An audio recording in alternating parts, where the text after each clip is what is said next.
Hello guys and welcome to the channel. Today I'm going to show you a few tips to do if you cannot find your Bluetooth accessory on the Realme C55. So when I have a problem with headphones, I'm always starting from the simplest way, just restart Bluetooth connection. Just switch it off and switch it on again. You can also try to restart your phone by holding the power button. Or maybe power button and volume up, yes, and swipe to the restart. I know it's a little bit obvious, but sometimes it works.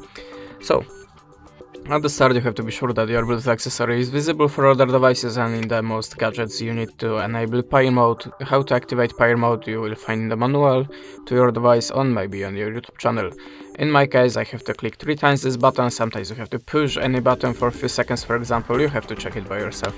So if you are sure that your Bluetooth device have a pair mode activated but it's still not visible for your phone, you can also go to the connection sharing,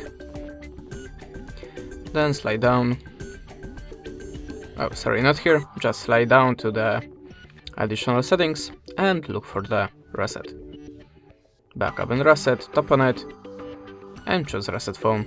You can see that you have a network settings with Bluetooth included, so tap on it, click reset network settings, then look for your device again. After that you can also check that you have any system update available. If you have, just download it and install. How to check it? Just tap on the Realme UI in the About device, and you can see I don't have any updates, but if you have, just install it. And there is a recommendation from me: check your Bluetooth accessory on your phone on other Bluetooth device to check which one making a problem here, which one gadget is visible, which not. That's it. Thanks for the watching. Leave us a subscribe or a comment, and goodbye.